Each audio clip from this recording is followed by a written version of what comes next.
impact. That looks great. That looks so freaking good. For this movie, they did a lot of digital takeovers. Whoa, yo, this is cool. Is it another Peter? He's 16 years old. It's another Peter. Thanks to Grubhub for sponsoring this episode. Stay tuned to the end to learn about the Grubhub guarantee.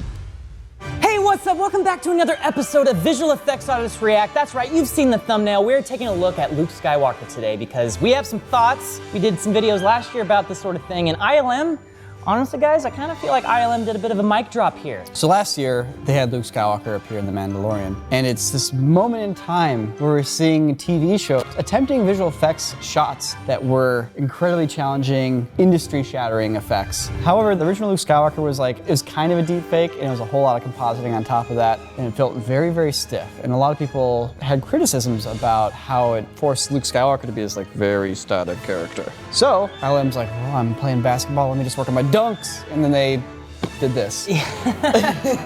Oh, look, here's the thing. I think the scene is great. I'm specifically not going to watch this show, but just by itself, this scene is awesome.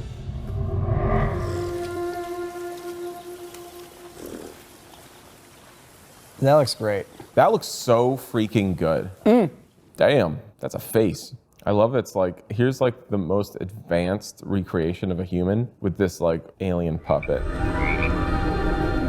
Those eyes opening. Those blinks, those flawless blinks. It looks flawless. Man, it looks so good. I like it when they flex. It's almost like when they stop flexing, when they start getting a little timid, that it starts to fade as a deep fake again, but here it looks perfect. So I'm almost certain, 99% certain this is purely a deep fake, with maybe a touch of compositing, but I think it's much more of a true deepfake than the original Luke Skywalker from last year. When they eventually kind of talked about the deepfake they did, it was they kind of technically did a deepfake, but then did a whole bunch of stuff on top of it that is Frankenstein's monsters. Does this even count as a deepfake anymore? Whereas here, you're saying that you don't think there's any sort of CG stuff going on. You think it's legitimately just a deepfake. Yeah, I'm sure there's some compositing work going on. They're cleaning up the edges and working the masks, and all that kind of stuff. But in terms of the face, unlike the last Luke Skywalker where it's here's the mouth, here's the nose, and then we comped some eyes, we comped some wrinkles, we comped I think in this case, you're just looking at a good deepfake in its purest form.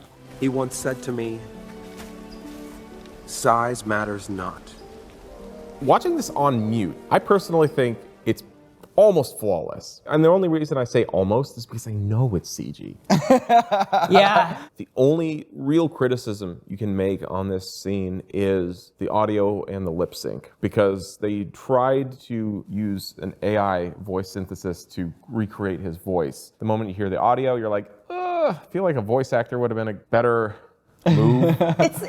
I hear what you're saying. I still feel like it's all right, but also I do think the lips themselves are still a little on the stiff side. But it's really cool to see him emoting. If you're gonna bring a character back, ideally they can emote. And he's emoting, and it's super cool. You can get full expressions, blah, blah, blah, blah, like that with a deepfake. You can be looking around a little bit. All that stuff works really well, and the more you do that, the more you express, the more you're looking around and moving your face, and you're seeing wrinkles move, and you're seeing lighting move around the face. The more that happens, the more it marries it into the scene. I know a bit about deep fakes, but I haven't done them as extensively as you guys have. And when I see that shot here, I look at the eyes and see how the lighting in the eyes and the reflections really match the scene in the lighting direction. And I know in the past, deep fakes usually have a problem with that. And so I'm wondering what your guys' thoughts on that process would be. If that is part of the deepfake, or maybe that was an additional pass. In my experience doing deepfakes, the eyes are always the worst part, followed by the mouth. It is possible that they could have just done some frickin' CG eyes to put over the deepfake. ILM is fully capable of making the eyes look incredible. A deepfake grabs its lighting from the underlying face. So as long as the underlying face is lit correctly, the deepfake will be lit correctly. In terms of the highlights in the eyes specifically, that can become a little bit more,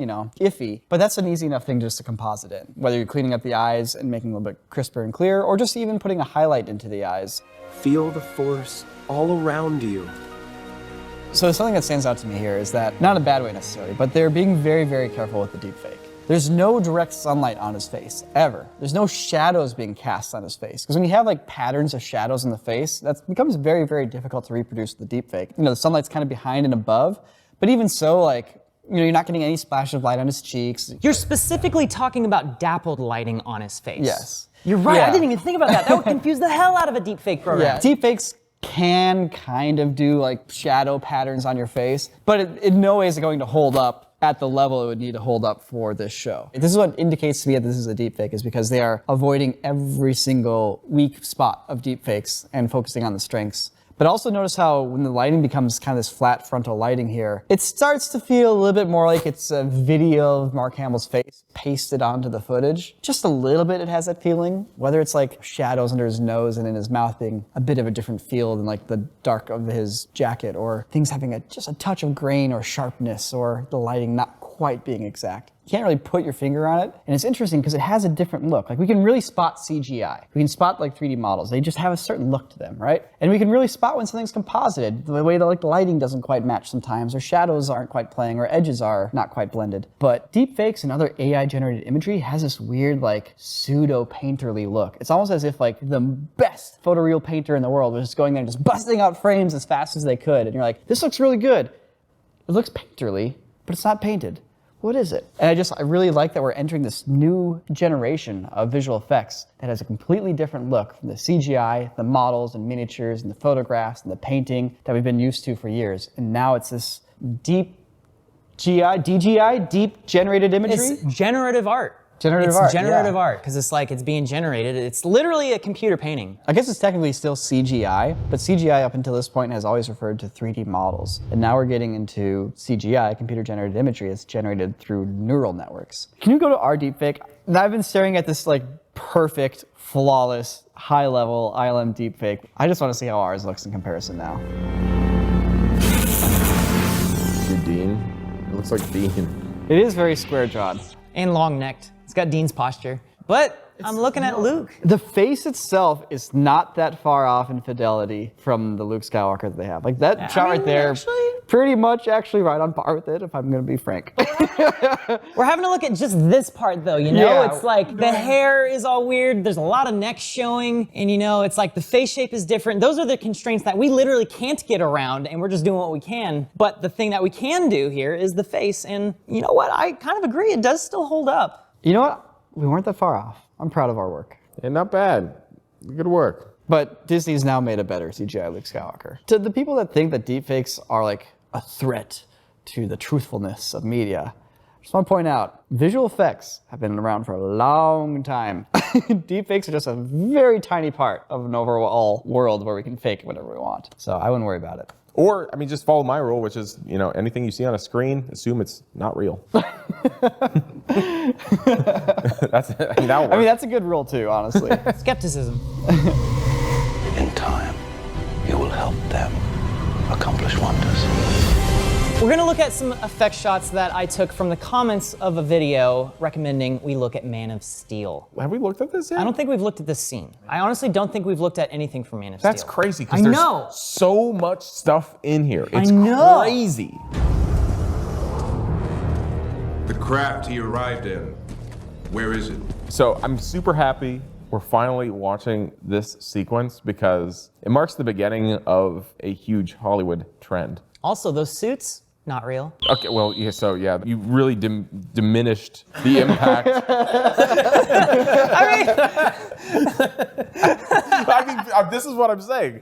These suits look amazing, and what, this was 2013 or 2012? Yeah, it's 2013. Yeah, like this is what, for me anyways, when it's a regular thing to just have your actors walk around in mocap suits and figure out the costumes later. We saw that in many, many films since then, but this is one of those first movies of, all right, here's a huge budget movie, millions of dollars being spent on it. Like, what are the bad guys gonna look like? Well, slap these PJs on, and our whiz kids in the back are gonna make a dope costume for you. No. It's man, what are our villains gonna look like? It's like, oh, I guess we'll just go to quarterdigital.store and hook them up. Oh, dang. There it is. I hope our mocap sweaters are in stock. Me too.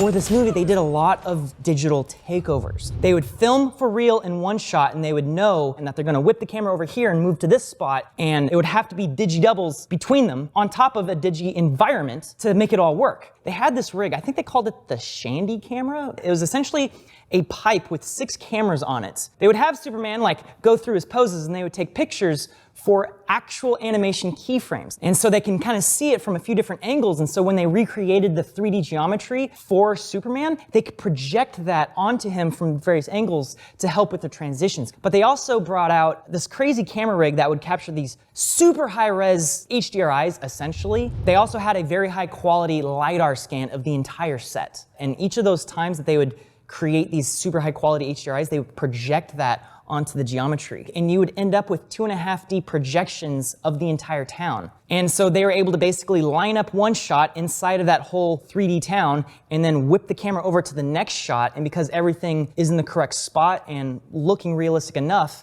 it just works.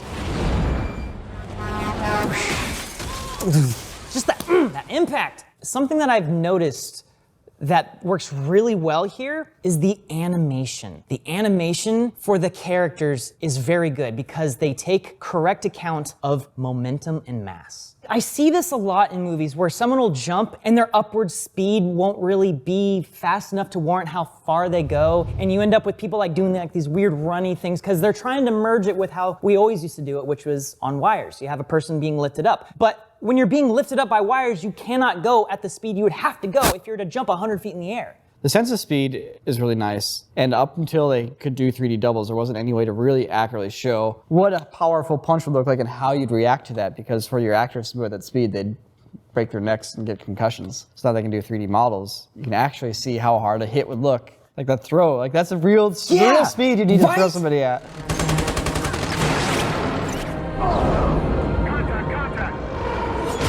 I do like the way that van crumples in the back. When he throws it? Yeah, like he grabs it, it crumples, and then when he throws it, it crumples again. I like how this movie really preserves a lot of those realistic types of motion because they obey the laws of physics, but that's hand animated. Artists had to manually make sure that all of that stuff was working realistically. Yeah, no, I can't stop thinking about it. Like every time I see a superhero get slammed into a wall and they're like, ooh, it's like, wait, hold on, you were just going like 200 miles an hour. Like you're gonna go through that wall. Like that. So the suggestion for looking at Man of Steel actually came directly from a comment. So if you have ideas for other stuff for us to look at, leave a comment. We'll look at it.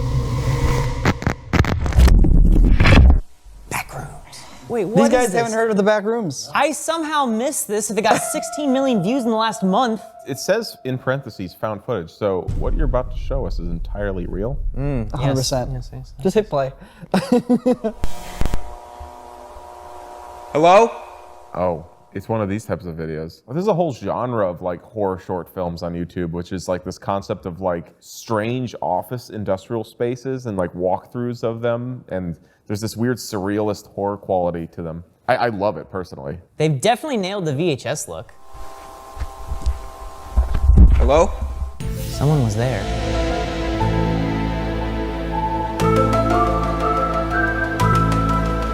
It'd be cool if this is entirely CG because it wouldn't be that hard to do. It's fairly simple geometry and texturing, and then you throw a giant VHS gloss over it. So you guys have probably figured out that this is obviously 100% CG. Was this rendered in a game engine? Because all the other ones I've seen are usually in game engines. This is all done in Blender, actually. Okay. Really? Okay. I am gonna say that there's keyframe animation and plugins to make it appear like it's handheld. It doesn't feel like it's keyframed. It could be, but that would be a lot of work. I would think the camera is some handheld motion mixed with animated with like a noise modifier. Like those little bumps from the steps, that's really hard to keyframe, and just you won't really get that with the noise modifier, so that's probably, real footage. I feel like it'd be faster just to pull up Camtrack AR on your phone and then just grab the camera path. So someone is actually moving around with the camera, going through the exact same sort of motion that you're seeing here. It's just you're not seeing any of the footage. You're seeing the tracked camera rendered in a scene. Yo, I saw Hot Dog Man. Hey, Hot Dog Man doesn't make that noise.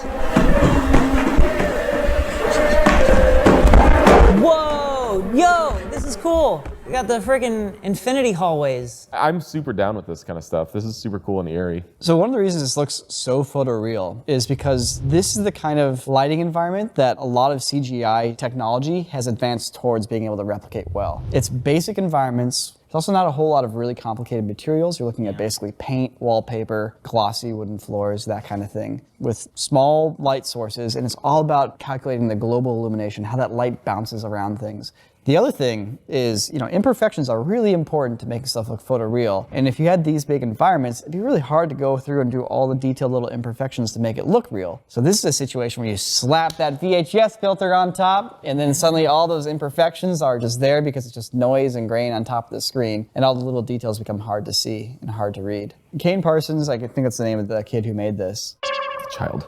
Child. Wait, really? The boy. Is it another Peter? He's 16 years old. It's another Peter, God. It blows my mind the sort of things that like people can just do for free these days. Like a 16-year-old made all of this stuff using free resources. The most expensive aspect of this whole thing was probably his cell phone. Yeah, and like honestly, and the thing is this isn't actually that hard to do. Like if you're just starting out, you want to try something in Blender, make a giant surrealist office building like this. Like it's all right angles, simple light sources. It plays towards the strengths of a new user. This is cool. This is like this great intersection of like video games and filmmaking. It's super surreal, it's super moody and creepy, and it makes me want to play the game version of this. Kudos to you, Kane. If you're not one of the 16 million people that's already seen it, Kane Pixels on YouTube. I'll have a link in the description below.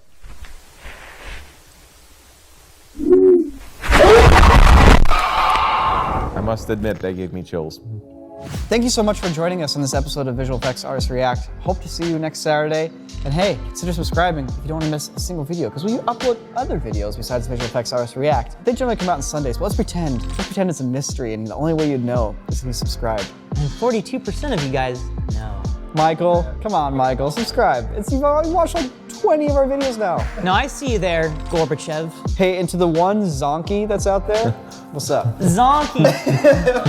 All right, that's it. Thanks for joining us. We'll see you guys in the next one.